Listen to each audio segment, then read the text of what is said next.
Today is Monday, the 18th of September, 2017. It is block height 1,401,918. What is this? This is the Monero blockchain, deviating a little bit from protocol. It is the Bitcoin block height, though, 485,925 for your edification. And this week's reading list is mandatory. You have to all go and read The Origins of Totalitarianism by Hannah Arendt. We are going to be talking about the feature creep that is the state, that is slowly but surely taking away our freedoms and replacing them with convenience. This quote, "Totalitarianism is a political system in which the state recognizes no limits to its authority and strives to regulate every aspect of public and private life." That's right. We've said it before many times. The sovereign is he who defines the rules and the exceptions to those rules. I'm joined by an array of people here. I don't even know who they are, but one of them is Fluffy Pony from Monero. Say hi, Fluffy. Whoop! Coming at you from the south coast of South Africa. Wicked. I'm loving the effects. And also, you're going to anonymize yourself a little bit. You got some special effects on your fancy camera. Oh, yeah. There we go. There you go. There you I'm go. not censored. You're anonymous. You're Nobody anonymous. knows who I am. We've got another special guest with us, Manfred from the Bisq network. How are you doing? Hi. Thanks for having me on your show. Thanks so much for coming on last minute. I was tweeting out, we wanted to do like a special this week where we talk about anonymity, fungibility, all these really important issues. I literally just tweeted out that we're having Fluffy Pony on, and I was going to mention the project that you're working on, and you said you could join us at such late notice. So I appreciate that. And we also have Shinobi. Hi, everybody.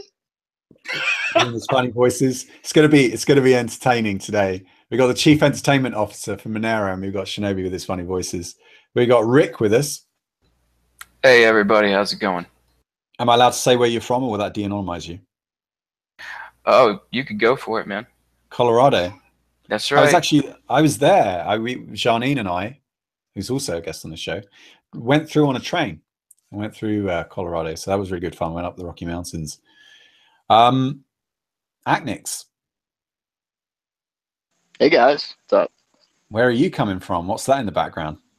I am in the middle of nowhere in Pennsylvania, up on the mountain, in my RV, solar-powered RV. Yeah. I want you should get us some links to that. That looks really cool. You've been building this project for a long time, where you're basically off the grid. You're living in an RV, and if you wouldn't mind, give us some pictures of it in the private chat, and I'll show everyone at home. Yeah, for sure. Yeah, it's really cool. And last but certainly not least, we have our investigative journalist, Janine. Hi, everyone. Good to be here. Cool. All right. So where the hell do we start with this shit? It's just like, ugh. Okay, first story is more China. Can we just plow through this shit? So you can follow along in the description. As always, if you're new to this format, we put all the show notes, has everything that we're going to be talking about. You can follow along. There was a paywall in front of this Wall Street Journal article. There is an archive link for you to read instead. Shinobi, why don't you get us started with this shit?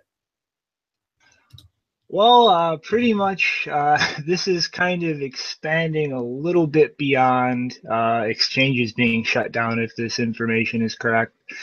The Great Firewall is being set up to filter most big Bitcoin-related domains, major foreign exchanges, as well as peer-to-peer exchanges like local Bitcoins. And potentially, I think that the DNSC nodes were actually put on this list as well. So that would have a lot of complications for bootstrapping new nodes, as the first thing you do is connect to the hard-coded DNS nodes. They're most of them are maintained by core developers, and from that point, it gives you a set of IP addresses to other nodes, and you can kind of just sprawl out through the peer-to-peer network from there. But I've also seen something floating around that suggests they're going to filter packets for the peer-to-peer network completely. So, I mean, depending on how much of this is FUD or not, like this could just be them trying to isolate people from foreign services, or potentially trying to isolate the entire Chinese mainland from the Bitcoin network. But from my understanding, though, filters for the Great Firewall are generally rolled out regionally in chunks. So I think it would be a little bit before we see that confirmed if they're really taking it that far. They also block Tor, right? But people get around that. They can use special VPNs. I just don't know how available it is. You don't need special VPNs to get around it, though. You can use Meek and a number of other Tor transport protocols. And some of them are really cool because you can run your own server pretty trivially, and then your traffic looks like normal TLS traffic. Ah, cool. Okay. So can we link anyone to any kind of tools that they need, or we should get something in the show notes? Could get that thrown up afterwards, but Fluffy, Yeah. if you got something, throw it Yeah, I up was there. going to say, if you Google for Tor Meek, like MEEK, then you'll see there's docs on it, and there's info on how to use the pluggable transport, how to set up your own server, all of that. Great. This is really cool. All right, let me get that. Boost 4 should work as well, but I heard also that the firewall is using deep learning, and they are already managing to detect also pluggable transports over after a while. But I have not got this confirmed. It was just more or less an opinion. But another way to go where it is with 2 VPNs. With 1 VPN, it's usually difficult to detect it, but when you have 2 VPNs and route 1 VPN in the next, then I heard from one guy who were able to run Bisq then in China, in mainland China. Cool. And we should also mention the Bisq network as well, and talk a little bit about what other options are available, because Drac tweeted out, I think on Saturday, UK time, about this sort of new information about China actually not just clamping down on the exchanges per se, but also going after network traffic on these various cryptocurrency blockchains. And it drew my attention back to something that we've visited here often on Block Digest, which is peer-to-peer exchanges. And we had the guys from Leverage talk about their project, but of course they're doing an ICO, which we're very skeptical of. But there is something right now that is working very slowly in the background called Bisq, formerly Bitcoin Square, was it, or BitSquare? BitSquare, that's the name. And then you guys changed the name of it. So Manfred, do you want to talk a little bit about this project? Yeah, I'm the founder of the project that we started 3 or 4 years ago. The project is live since 1.5 years, more or less. You can trade Bitcoin to any altcoin, to any altcoin, or to any, to all the altcoins what we are supporting. That's more or less 140 at the moment, and to any national currency like dollar or euro, whatever. So there are no limitations with the national currency, as long as you have a possibility to send money, fiat money, to the other peer. You can use Bisq in your country. It's a desktop application. It runs by default everything over Tor and Tor hidden services. So you have a very high level of privacy protection. Yeah, you just install it on your desktop, or it's a double-click to install, and that's it. You don't need to configure Tor, or do you have any technical background to run it. It's quite easy. We are still in the, we don't have so much volume yet, and it's still not 100% complete, or so the fully decentralized version is still not implemented, but we are working on this, and hopefully in a few months we are there. And we also have started to build a DAO, a decentralized autonomous organization, which has nothing to do with the DAO from Ethereum. We try to make it really in the same spirit as we have developed the project, that it's built with sustainability for the project, and not we getting quick rich and getting the most out of most money out of it from this ICO wave what we are seeing at the moment. Okay, so there's no ICO for the Bisq network. You're just going to create. Yeah, you're just going to create. We planned actually to make already the Genesis distribution. Also, all the people who have contributed to the project so far have been invited to make a request for their contribution. Based on their effort, they will receive a part of the Genesis distribution of the tokens. The tokens will be a color coin on Bitcoin, so it's a Bitcoin network.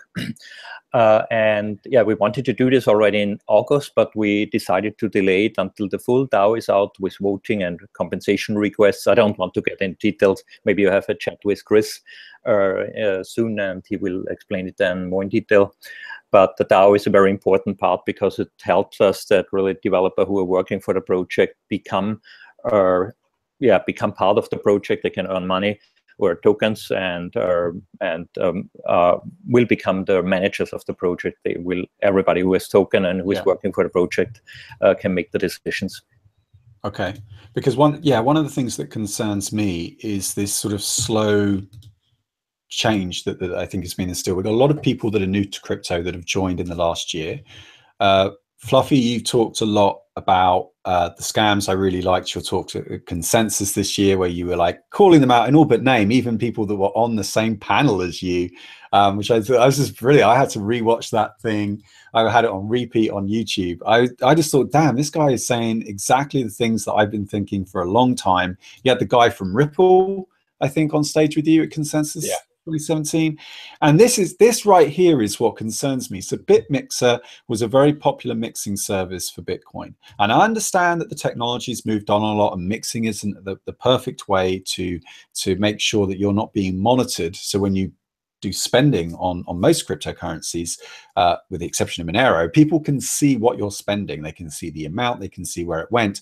And there are companies, as we've discussed on this show before, that make it their business to monitor and analyze that using graph theory, using big data techniques. And what really annoys me is that slowly but surely we've seen people, even like BitMixer, say things like, well, we're shutting down, and it's a quote, "I hope our decision will help make Bitcoin ecosystem more clean and transparent.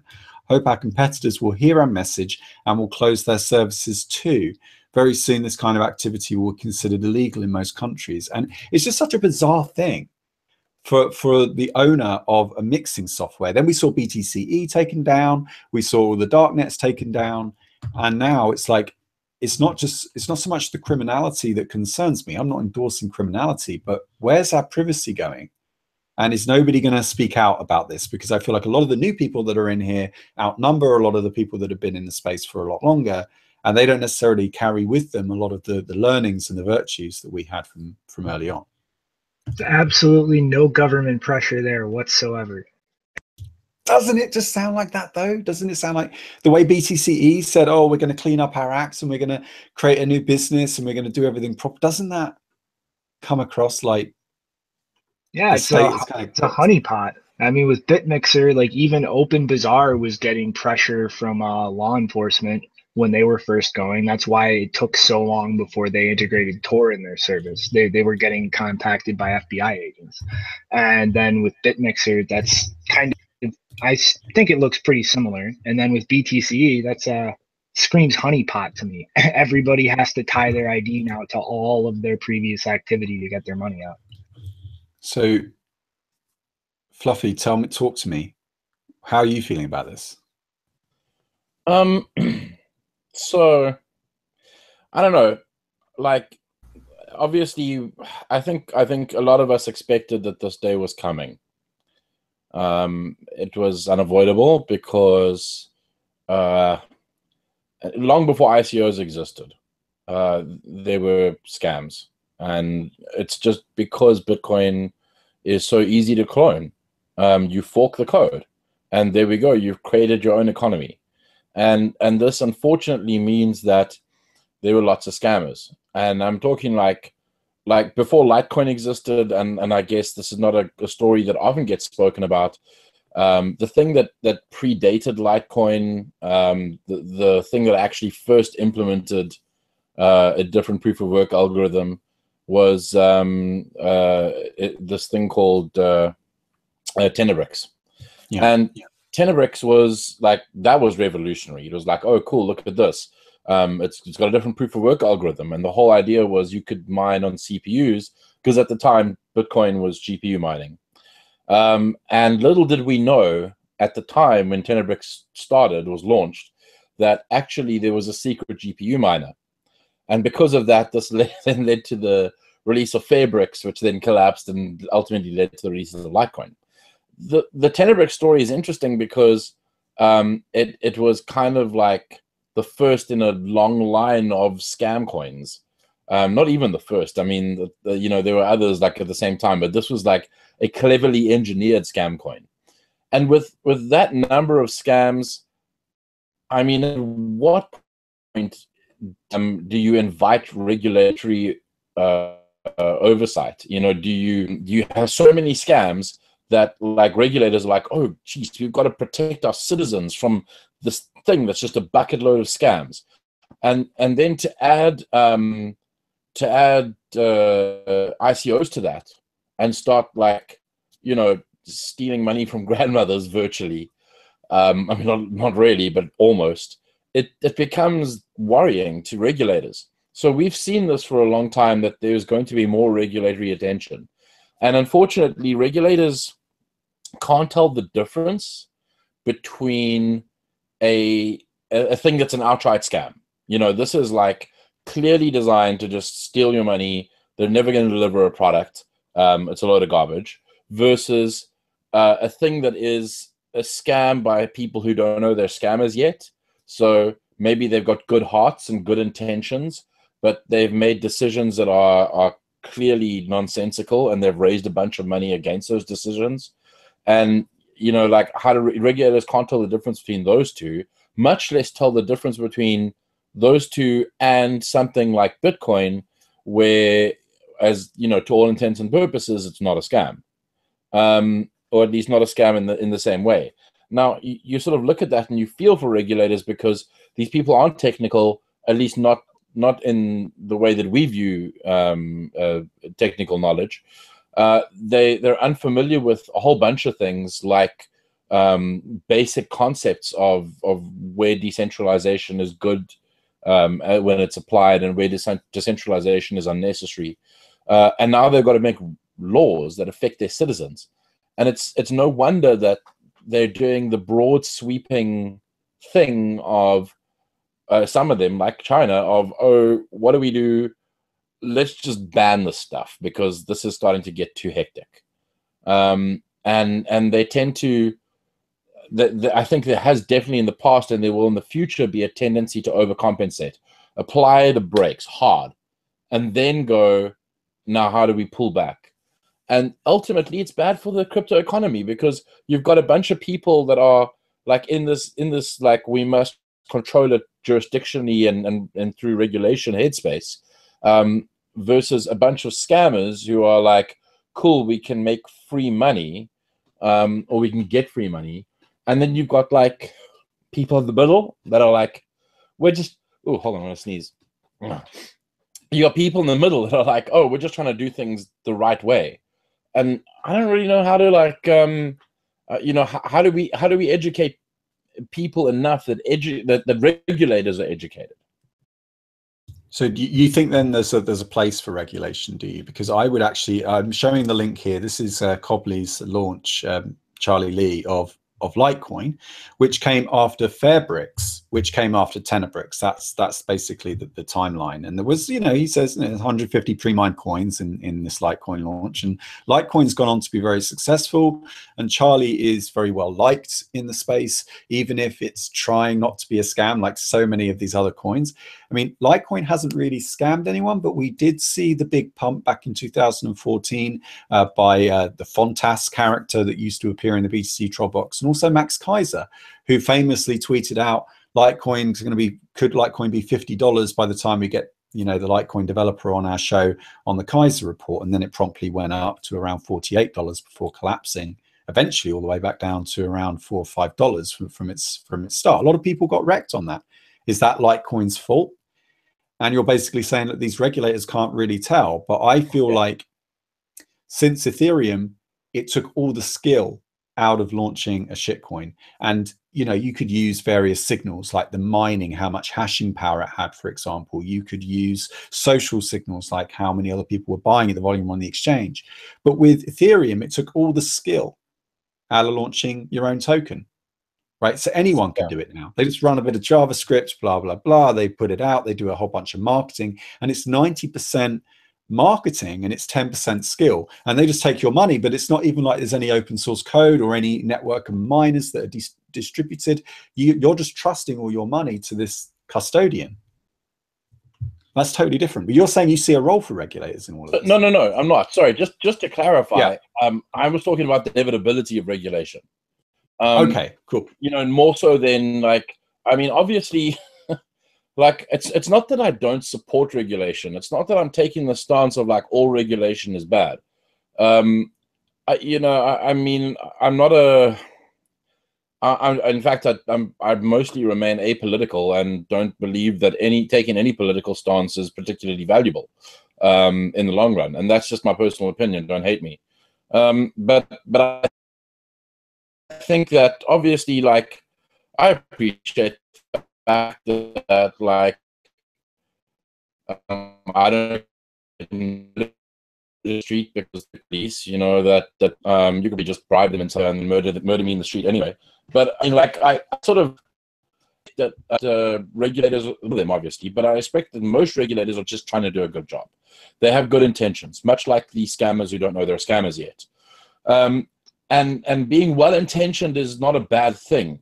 I think that regulation against decentralized services is very difficult. And unless you go down the road of making examples of people and throwing people in prison for 25 years, or if you're in a very oppressive country, you put them to death. And unless you go down that road, I don't know if it's entirely feasible to regulate something like Bitcoin or Monero or Tor or I2P. And I feel like they're going to do a lot of regulation around the entry and exit points where you're going in from fiat or out from fiat, or out to fiat rather. And that's cool. You can regulate those to some degree, but there's enough legitimacy that the people who are genuinely doing bad things, and in fact, a lot of the scammers will just hide in amongst them. So I feel like despite the inevitability of regulation, it's largely going to end up being a wasted effort. And perhaps what we will end up with, and this is my hope, perhaps what we'll end up with is a more educated set of regulators in certain jurisdictions. And then you have jurisdictional arbitrage. Because, you know, if I'm in a country where all crypto is banned, that's it. It's banned. I'm going to start looking to move elsewhere. I'm going to go, you know, I'm heavily involved in crypto. I have multiple companies who work on crypto projects.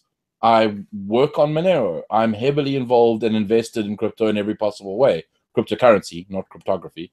And obviously, I'm going to start looking at different countries. And if there's another country that provides a regulatory sandbox or has regulators going, like, we've trained ourselves, we've educated ourselves. We're pro-privacy. We believe that privacy is good and good old-fashioned police work is also good. And we think that passive surveillance doesn't work against a lot of these tools, and it's pointless trying.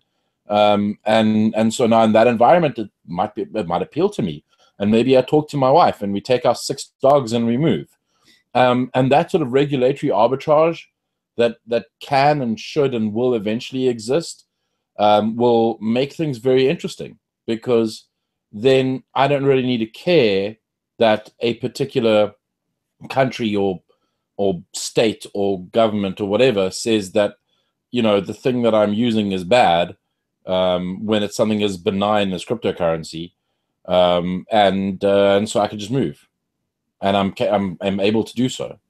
And so what happens in that environment? What happens there where you've got a bunch of people who are very, very clever, and they move to a different country because, you know, there's regulatory arbitrage that exists. And now you have a brain drain, especially of cryptocurrency strong resources in the country, who also happen to be strong developers and strong technical people. And you've got this other country that is crypto friendly, and you know, they sort of start bolstering up their the developers and the technical people in that country, and it becomes a place to launch a company if you've got an innovative tech product, much like Silicon Valley is today. Yeah, so you're talking about jurisdictional arbitrage and having them competing. A company that did that, you know, to some good effect was WikiLeaks. And Janine had a question for you as a segue to ask you what you think of WikiLeaks. Are they accepting Romero? Is it how they? Yeah, I think they're accepting Monero. Monero. Okay. Monero, yeah. So I don't really care about WikiLeaks, like particularly. Like I think that they're very controversial.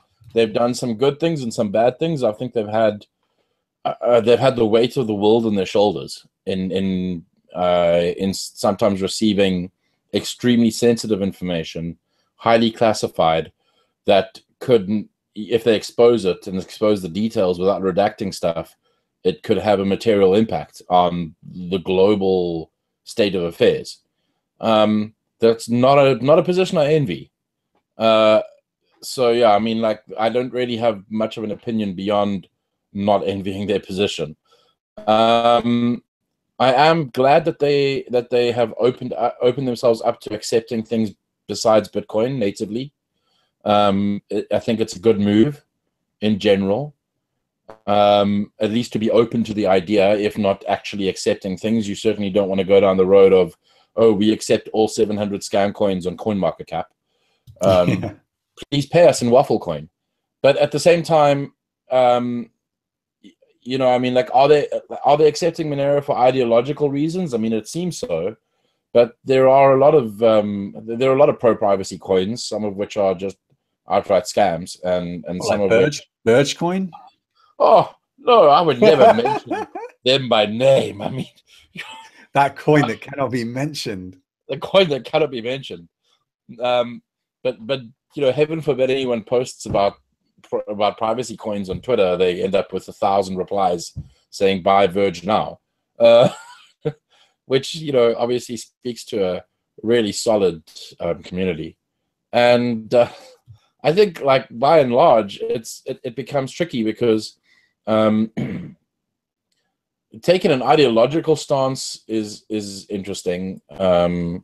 You know, like with regards to Monero, taking this ideological stance where you're like, well, we accept Monero because we're a pro-privacy thing, we're a VPN or a, you know, or a whatever project, and that's all well and good, but Monero's privacy stuff is more, and this may be an unpopular opinion, but I think that Monero's privacy stuff makes it a good money, more so than makes it an anti-establishment tool. And I think it should be a good money. I think that that's kind of the aim of cryptocurrency, right? Is that it should be a peer-to-peer electronic cash. And I understand that scalability is an issue, which is why we are working on things like Lightning Network and similar.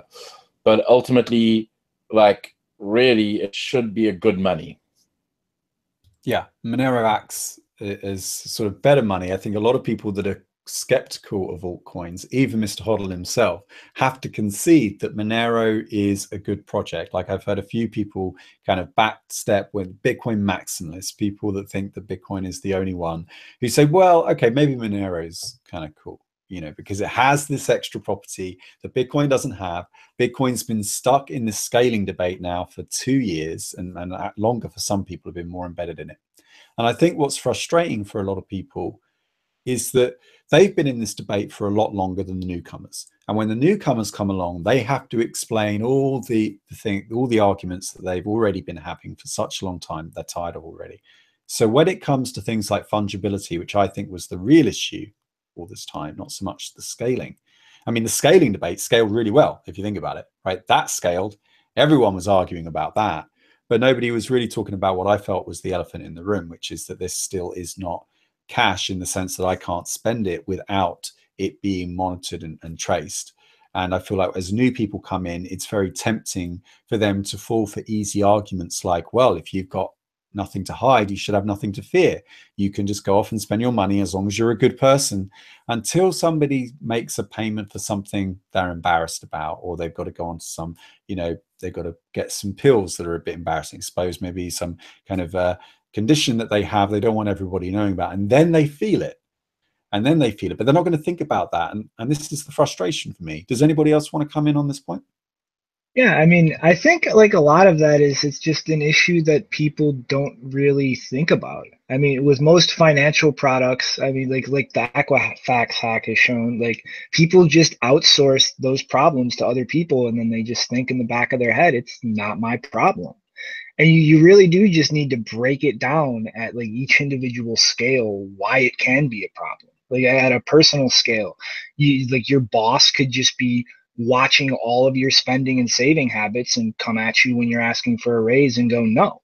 Like when you scale it up to a business, now all of a sudden you can just peek into your competitors' books and have a much greater insight into how things are operating. And like even up to the scale of a nation state, a lot of countries obscure their budgets and move things around so that like other competitor countries or your enemy states don't really see what they're doing. And now you've just opened the door to all of that. And like at each individual scale or scope of economic interaction, not having that privacy can cause serious problems. I changed my mind a little bit about the fungibility and privacy problem in Bitcoin because now with Lightning, not now because it's still not really ready for use, but when it holds the promises that Lightning Network will provide more interesting and more stronger privacy protection, we can layer off the privacy to other areas. And on the Bitcoin blockchain, when it becomes like a digital gold and only really high value transaction will end up in the Bitcoin blockchain because also the transaction fee will become really very expensive. I think it's comparable to something like the SWIFT network, which is used in Europe for the bank backbones. And for such a network, I think the transparency feature that everything is completely transparent becomes very positive point, because when there are millions transferred from one big company to another or from one government to another, I think it's a positive thing that it's transparent there. And when you want privacy, I think then it should be very easy and by default, or without extra effort to install some special tools or whatever, or do some mixing. You should easily opt out to whatever Lightning channels or to another altcoin or a sidechain where you get real privacy and fungibility.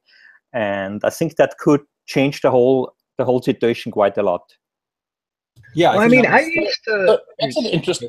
Like, I used to really agree with that, but if you really like break down like the way that countries get offensive with each other, like we wage cyber war, we wage economic war. Like we will literally manipulate markets to a degree just to get the geopolitical effect somewhere that we want.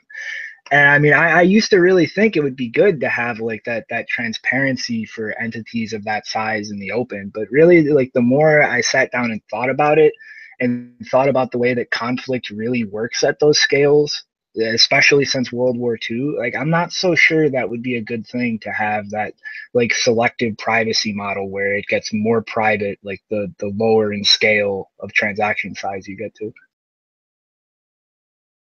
Also, the other thing I was going to add is that, I mean, if privacy exists and it's sort of default not private, then companies and governments will use privacy, and the people that are going to get screwed over are the ordinary people that don't know that they should click some button to enable privacy.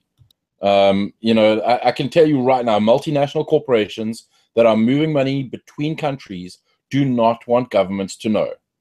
And they are not going to do things out in the open just because we've created a tool that lets them do that. Right. I want to quote Plato just quickly. A tyrant is one who wants to see without being seen. They want to be able to look at what everyone else is doing, but they don't want other people to see what they're doing. And this is the thing. A lot of big companies, as you say, are transnational. They can create shell companies in various different jurisdictions. A company can be a director of another company, and they can just keep on doing this, creating these little, you know, nesting all these little corporations together. And what do you think the art market is? Do you think people really think that some Picasso painting is worth millions, or do you think that this is just a way for them to transport value overseas whilst obscuring where that money is going, that value is being transferred? Yeah, I think we have at the moment. Sorry, I think we have at the moment the opposite. The opposite situation, that we have privacy for the rich ones, for the big ones. When the big companies want to move their money and launder their money, they have all the tools. It costs just a lot of money for them. But for normal people, we don't have privacy, and we are not private by default. And I think it should be the opposite, and we can get there. I mean, Fluffy Bunny, what you said, that I think the default will be automatically when the transaction fees on the Bitcoin network will be something like $100 or whatever. Normal people will not use the Bitcoin network anymore for normal transaction. They will use whatever Lightning channels or other tools. And those have to be private by default. But when there are big transaction, when you want to move a few millions or a few billions from one account to another, I think then it's really important that then the transparency and the transparency is a big feature for everybody. And I think that's for me the great thing what Wikileaks is doing. They are fighting power by being transparent, by making everything transparent. And when they don't have anything, when they would act accordingly, then they would not have to fear anything. But I mean, when you would see the transaction from the US to Saudi to the ISIS on the blockchain, they could not lie so easily about all this terrorism problem or whatever. Yeah, I mean, this is somebody's mentioning in the chat that everyone has CCTV in their pocket, and it's absolutely true. You've got it in your mobile phone. You take pictures, somebody's in the background, and nowadays we even have algorithms that can recognize face as well as lip read. I mean, there is actually software that's being developed right now by Google, and I think by some other university in the UK, yes, East Anglia, University of East Anglia here in Norwich, which is also developing it. And it's using things like football pitches to be able to see what a player said in the heat of the moment. The referee couldn't see it, but also to be used in a more commercial setting, like in shops, so that, you know, shopkeepers can see, or brands, I guess, can see what customers are talking about, so that a salesperson can go on and make a targeted sale. And of course, there's only one step away to actually be deployed by the police, so the police can see what people are saying in noisy environments, and the microphone isn't sensitive enough and isn't targeted enough to pick out what they're saying. And I feel like if these things just come along, and most people are too busy eating their burgers, and they're too busy, like, you know, reading their Twitter, and they're on their phone the whole time, and it's like, yeah, whatever, fine, go ahead, do what, and they're passively consenting to this happening. You know, that's the concern for me. And I don't know how we can really help educate people. It's not like, Fluffy, you were saying about educating the regulators. What about educating everyday people? Yeah, don't you? I mean, actually, I've said this before, and maybe it bears repeating. Don't you think we failed in terms of regulating people? Newcomers come along, and they're all excited and irrationally exuberant, and we've done a pretty bad job in terms of educating them. I think that we tend to get turned off by newcomers who are asking stupid questions, or what we believe to be stupid questions, and we sort of go like, oh, go read the Bitcoin white paper, go read the Monero Stack Exchange. Why are you asking this dumb question, human? You're an idiot. Well, this happens on forums a lot. People come into the forum, and it's like, how do I set this node up? And then somebody's like, oh, come on, you know, and then they just kind of shout at them. And then somebody like the community manager will step in and go, don't talk to a newbie like, we need to be welcoming as a community. We need to be embracing everyone. Education is hard. And the thesis, a lot of the thesis of Soviet-style communism was that you could educate everyone. You know, literacy was very, very high in the Soviet Union in the early years. But people actually, in these education campaigns, and of course Mao had his re-education policy, and take everyone to camps and just show, we've got a way. It's a bit like a religion. You know, here's a book, it's got all the answers in it. Just read that, and then you'll be up to speed with everybody else, and we can all be friends, and we can all have nice things. The problem was that in practice, education was hard. Marketing, on the other hand, is easy. Marketing scales, education doesn't. For example, in the Soviet Union, most people, as part of the literacy campaign, could just about write their name, and that was it. They never really got beyond that because they didn't understand why this was important. But what we're talking about right now is civilization building. We're talking about culture. This is how culture emerges. This is how civilizations are created. They're based on foundations. This is right now a constitutional moment. What, you know, I saw a really good quote in a film called Bridges of Spies, Tom Hanks in it. And Tom Hanks' character says, well, look, you know, I'm half Irish, I'm half this, you're half German. What makes us both American is the Constitution. We both agree to the same set of rules. That's what makes us the same. And I feel like that's the case with Bitcoin. That's the case with Monero and all of these cryptocurrencies. We all know what the rules of the game are, and we all sign up to the rules. I feel like that's a good starting point if we're going to create this new culture.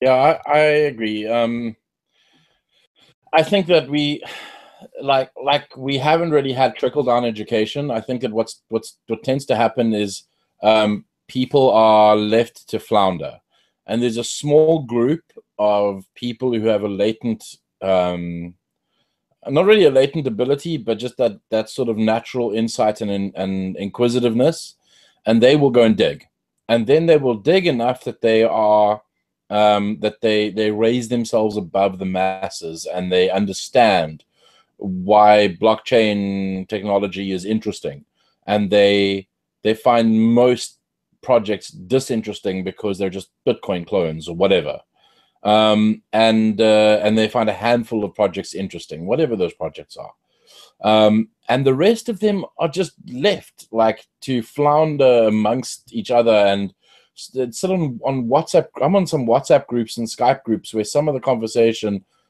is outright embarrassing. You know, I mean, people pumping ICOs that are clearly nonsense. People talking about like cryptocurrencies that are forked from ancient versions of Bitcoin riddled with bugs. And it's just embarrassing. Like I read the stuff, and I've tried to sort of help them, but you know, they're the like the great unwashed, for want of a better term. And so then they all think that I'm just spreading FUD and full of nonsense. And I really, really wish that we would have a trickle-down sort of education style where the people at the top in terms of crypto knowledge would teach the people over here, and they'd teach the people one level down, and would trickle down, and people would just generally rise up. But that isn't what we've seen. We've created this culture of elitism. Yeah. I think in some part it happens that with meetups or so, there are coming newcomers and the other are educating them and so on. But I think a deeper problem in all this is that when we have this anonymous spaces and a fungible money where people can earn a lot of money without being held liable and without being held responsible for the damage what they are doing, we are inviting those people who are not very ethical and don't have their own barriers to act like this, and they can make a lot of money at the moment with very low effort. They hire somebody for marketing, put $50,000 in this, and then they get a few million from a stupid ICO, and the damage what they are creating get externalized to everybody in the space, and so we get more pressure from regulation. We get a worse reputation in the mainstream media and so on. So everybody has to eat the damage what they are creating, and they are taking the profit for them privately. The same like with the big banks with the crisis, and so they are taking the profits privately, and the damage get socialized to the public.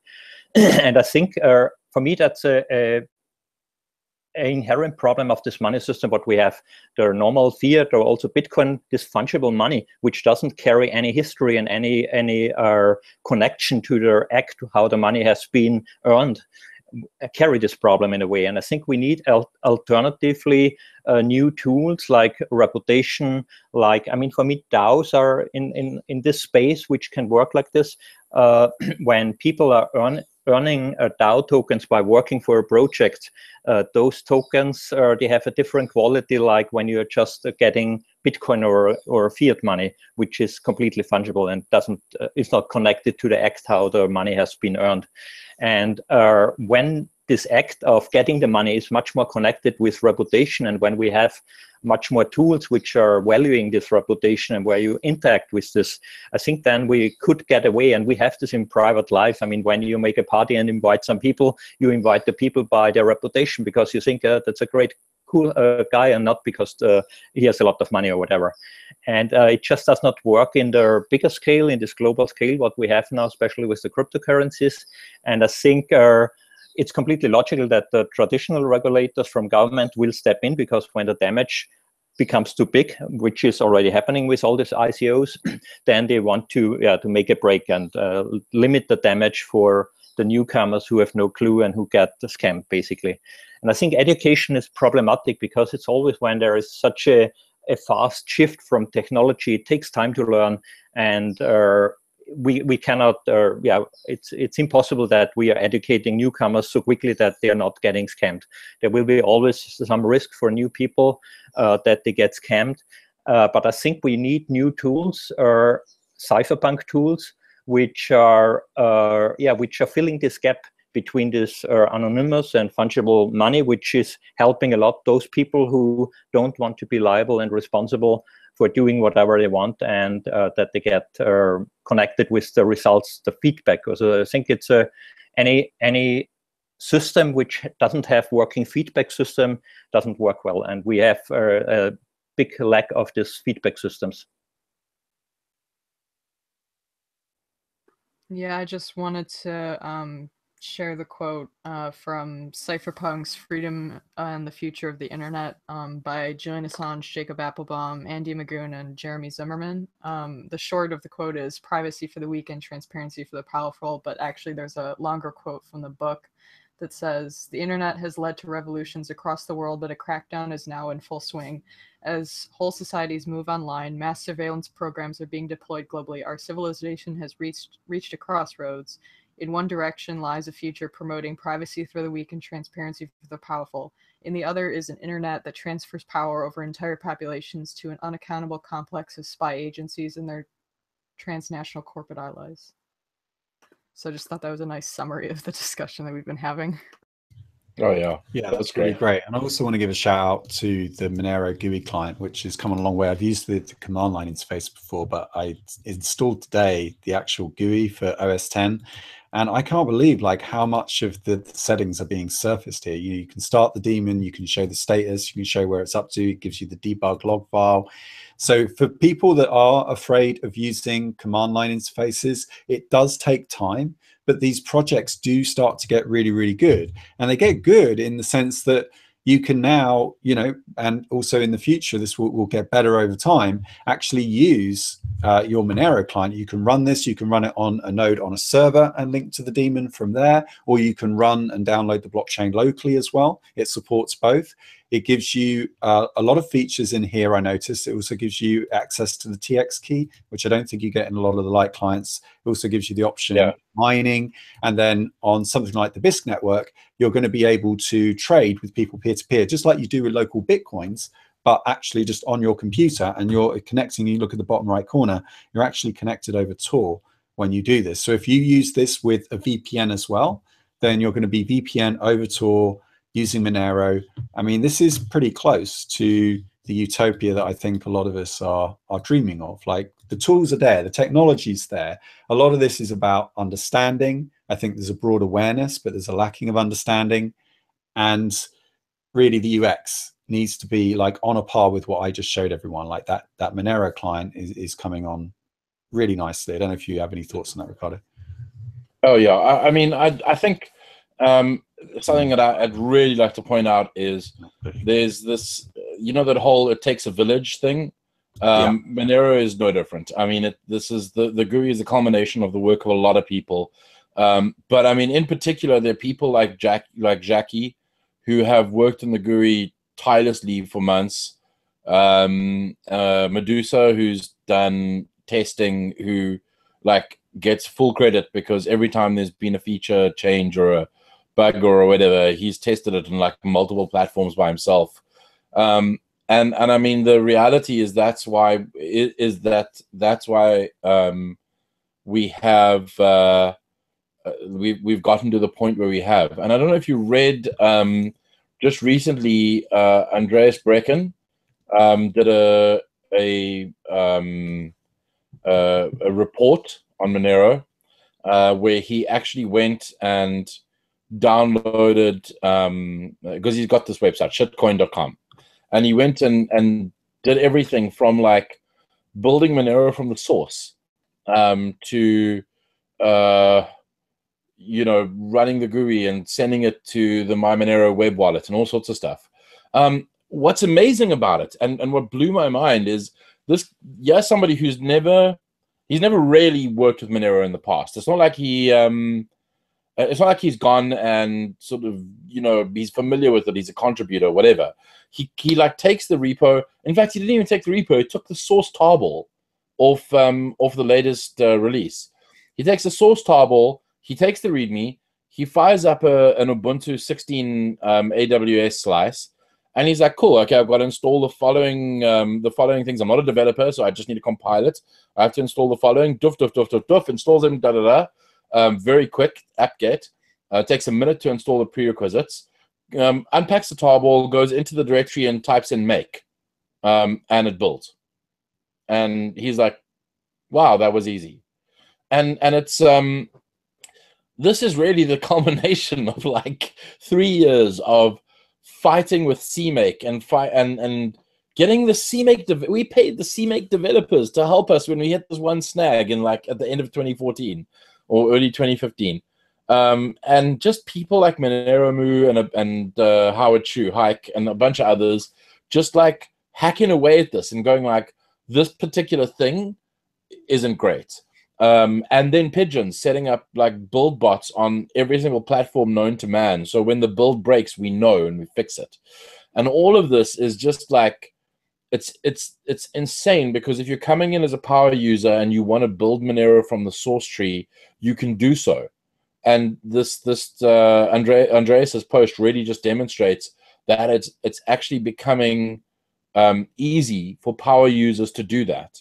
It's like, cool, you know, you want to protect yourself 100%. So here's how you do it. You can even build the GUI from scratch. It's not that difficult.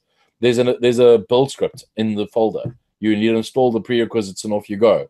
And reaching that level of documentation, or at least that level of ease of compile is amazing, because it really means that you have people from of all sorts of different skill levels coming at the project and going, oh, I'm confused, yeah, and so now I've managed to figure it out and I'm going to document it.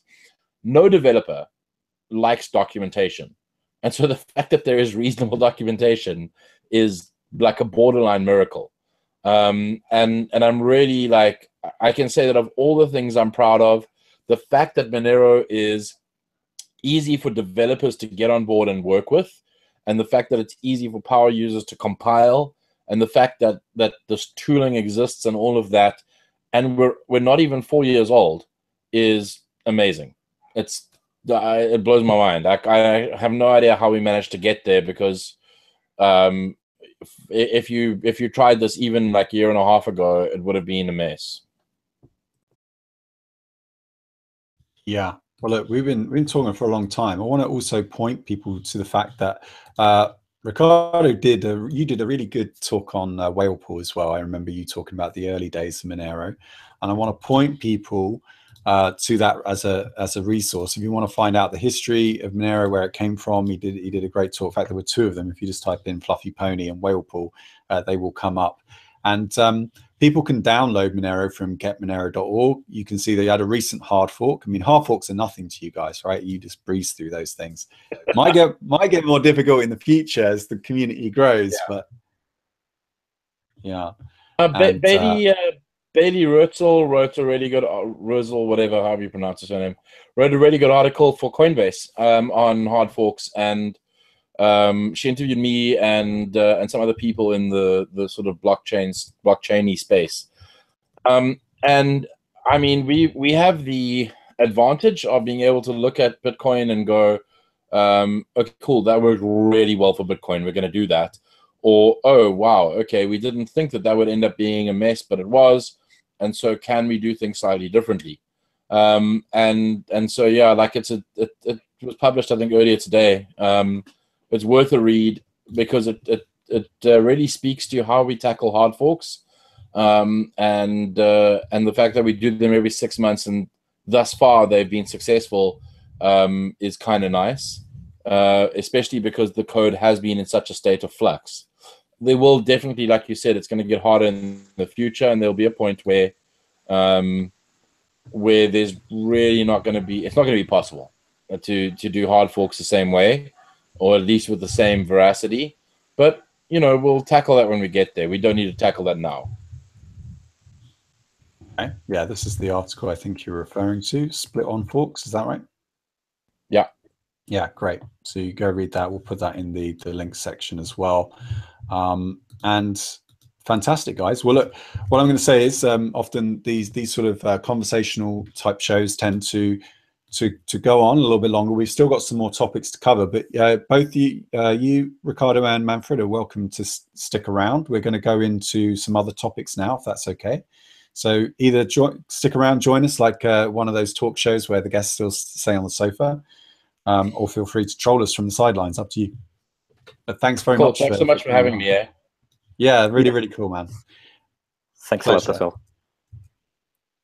Absolutely. Okay, so moving on then to the W3C story. Who wants to pick this up? Yeah, I think I'll take the first part of the ball and then pass it to Janine. But what is happening? Pretty much the W3C as a standardized payment request API for internet purchases. It's pretty much like a basic structure where like a site can set the information that they need, like your address, your phone number, all the identifying stuff.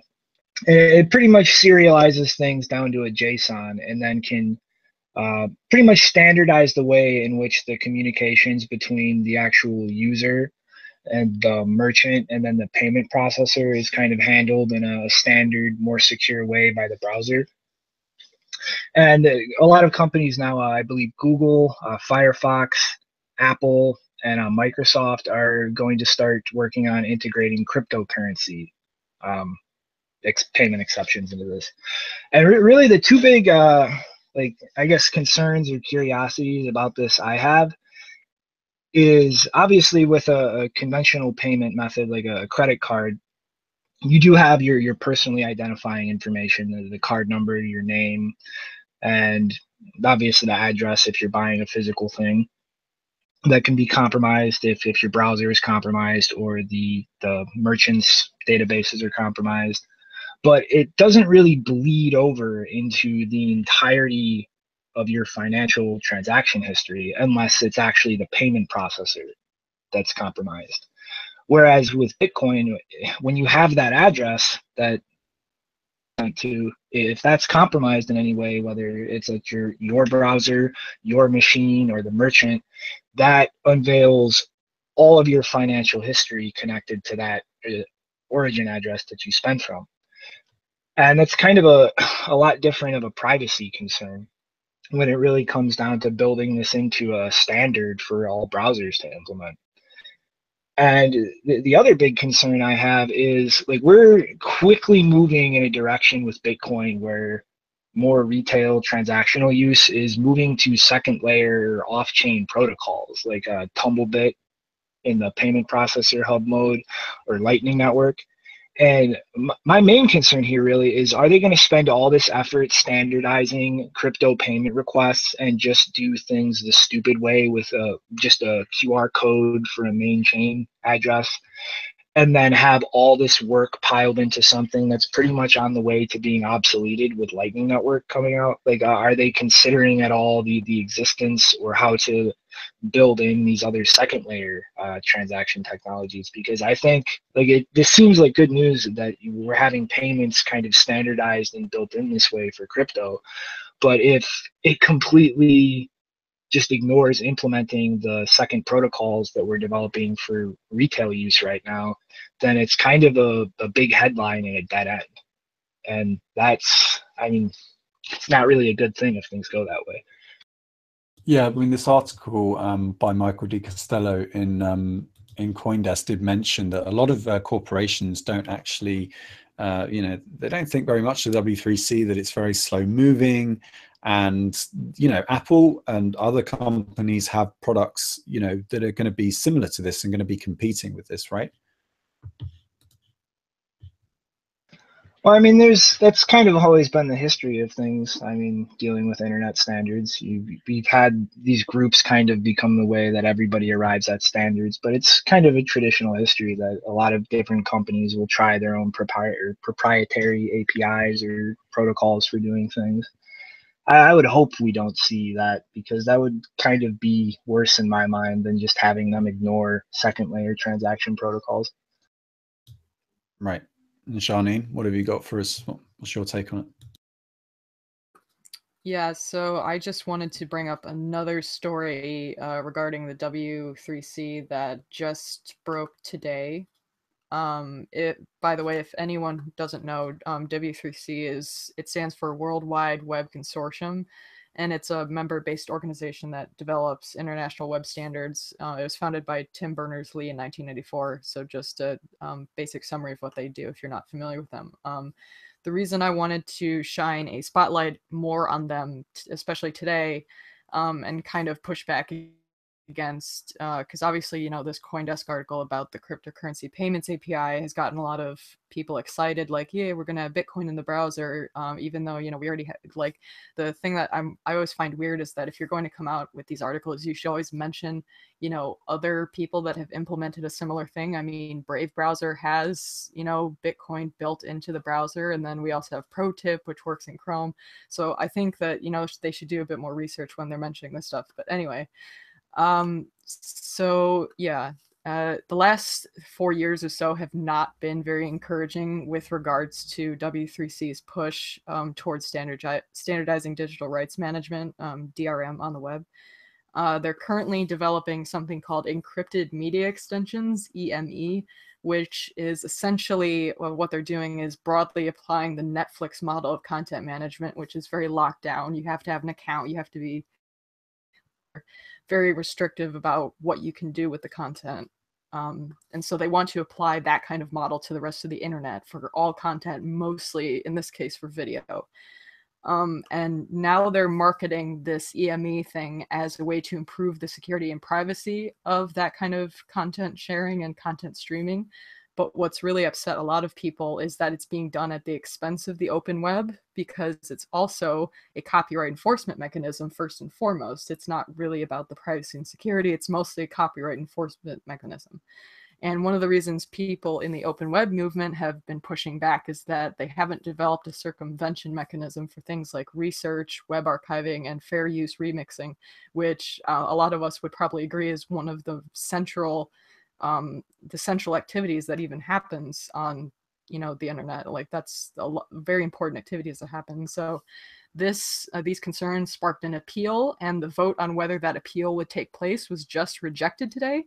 A guy named Bryan Lunduke, who mostly does a Linux show, he just published a video with his reaction to it. And the reason I think people should go and watch that is because he was the only journalist present at the press conference that they gave this morning. And for some reason, they decided to do it at 6 a.m. I don't know why they did that, but it seems a very secretive move for them to plan it that early in the morning. Well, yeah, I mean, that's the typical way you try to draw like attention away from things without outright censorship or like lack of publishing. You just make it as inconvenient as possible to get a hold of the information. I remember historically cold winter night when I believe the US was sold out and the Fed was created. It was similar. No one could actually make it there to argue the points. Yeah, and so just to finish up, so the vote happened and the appeal was rejected, and we don't actually know what the vote record was from that meeting because the W3C has decided to keep the vote record confidential. So we only know the result. We only know that the appeal was rejected, but we have no idea how many votes it lost by. We don't know the dissenting comments. They have also made that confidential. We have no idea which members voted to throw it in the trash. And the W3C's only defense for this on Twitter was that because they are unprecedentedly open, they have no responsibility to make the votes public. Even if members, or should I say recent members, like the EFF have opted to make all of their votes public. And so because of this decision, the EFF just announced a few hours ago that they are leaving W3C via an open letter from Cory Doctorow, which says, "We will defend those who are put in harm's way for blowing the whistle on defects in EME implementations. It is a tragedy that we will be doing that without our friends at W3C and with the world believing that the pioneers and creators of the web no longer care about these matters. Effectively today, EFF is resigning from W3C." So there's clearly something went on there that seriously affected people's confidence in W3C. So we're all kind of just waiting to see if that's going to affect their decision. Maybe they're going to revoke their decision and allow the appeal to go through. I think a lot of people just don't understand what goes on behind the scenes. You load up your browser every day. I mean, people wake up, the first thing they do is they reach for their phone, they check their Twitter stream, they check their Facebook. And there's this kind of oxytocin, a little dopamine hit that the brain gets. Oh, somebody likes me. So, people have retweeted me. They've favorited something that I've written. And they don't realize all the decision makers that go into making these apps. They don't understand that, there are all these eyes watching them, and there are people that are making really important decisions on the kind of behaviors that you have during your day.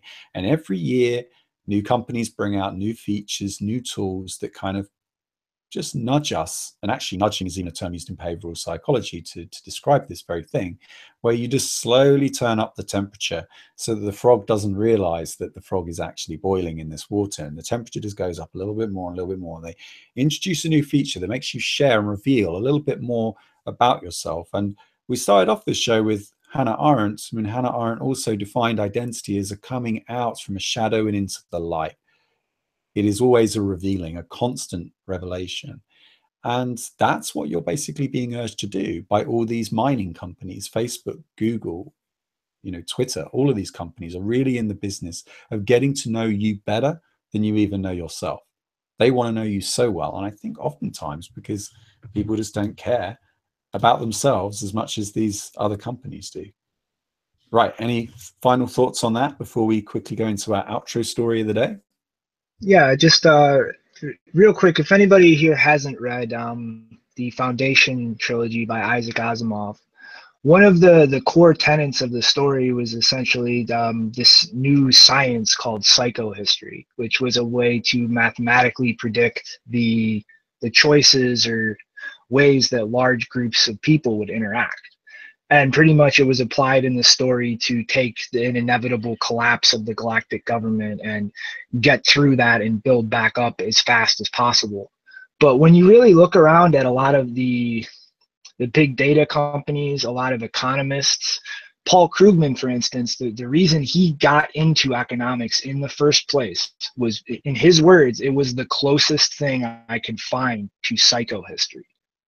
And it's just, I really feel like that book and just that concept of psychohistory as a science, it really is something behind the scenes that has really motivated a lot of people and has really been central to a lot of people in power and their ideas on how to use that power and structure things on a societal level, being the people with the actual privileged positions to do that. And I really think that that's a concept people should digest and really think about as they look around at how all these data analytics and economic policies are just kind of starting to move towards being this big glob of singular action that's affecting everything. Yeah, I put up the link to the book so that people can go follow and read from that. And finally, we talked a little bit about the scaling debate earlier on and how well the scaling debate actually got. But we do have a piece here by Chris DeRose, and I think, Shinobi, you had some thoughts on this. What is he saying? What are you saying? Well, I mean, I don't want to kind of align myself here exactly with everything that Chris says on this topic, just to be clear on that. But I really don't like seeing this kind of like tone policing or kind of preemptive correcting of people's positions or merit. And to see a diversity council for the flagship scaling Bitcoin conference having anything to do with like who's being allocated travel money or who's presenting at a conference, that really bothers me, because that is a central place where people come to present their ideas. It should be functioning purely meritocratically, exactly how development on the real open source projects in this space work. And Steve McKee in particular really bothers me being on this committee, because he has a long history since the extension block snafu of just crying racism whenever people critique him. Like, I believe once he called Adam Back a racist simply for critiquing him and said he wouldn't have done that if he was white. I believe the picture you just had there was him jumping on somebody misspelling guinea pig as guinea pug and trying to equate that as some bigoted statement about a person being Chinese. And it really bothers me that now the flagship scaling conference has a committee like this with a person like this sitting on it that's going to be the gatekeeper for who's actually allowed to present information at a conference, or who's going to qualify for travel budget that might be the difference between them being able to make it to a conference or not. Because these are the kinds of things, like this kind of attitude of dealing with things, it slips its tendrils into everything. Like, it's happened in the media, in the gaming communities, just in the overall popular culture. And I really think this is something that should not to demonize like the individuals here, but just this kind of action and attitude needs to be called out in the space before it becomes a serious problem in that level, like it has in other aspects of culture at large. Because this is supposed to be a meritocratic space where ideas speak as ideas and are not associated to any individual putting them forth. And seeing things like this start popping up in this space really makes me question how sustainable that is going forward, unless people are very proactive in calling it out. Yeah, I tend to agree. I like don't get me wrong, I fully support enabling people in this space with everything in my power. If there's somebody who, I mean, if we're interviewing people for a job and they are, someone is almost the perfect fit, but by giving them the job, we'll at least expose them to technology they wouldn't otherwise be exposed to. Then we'll do that. Whatever it takes. I will go to the ends of the earth to help people.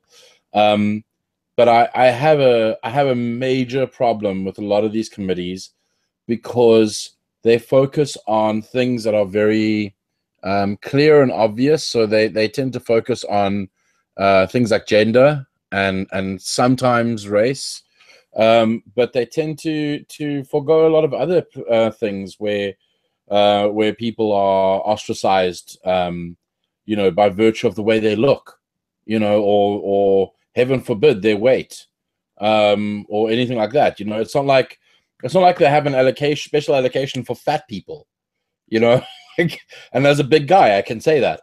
It's not like I've ever been told, like, well, don't worry, buddy, we have a special travel budget portion for you where we give you 2 seats. I mean, it's almost like, well, let's deal with the communities that are shouting the loudest, and that's where we're going to have diversity. But all the other people, the people in wheelchairs or whatever, well, sorry for you. You're not diverse enough, and it's sad that it creeps in that way, because I genuinely believe that there is a problem. There's a representation problem and all sorts of things. It's just that this is not the way to tackle it. This is not the way to fix it. This is a way to aggravate a whole bunch of people and exclude a bunch of people. Yeah, exactly. It shouldn't be about just giving somebody a free pass because of some category they fit in. It should be about giving people the tools to educate and empower themselves to actually deserve that spot. Because the things should be judged on the merit, on what value you can provide for everybody, not just I'm part of this arbitrary category that you are.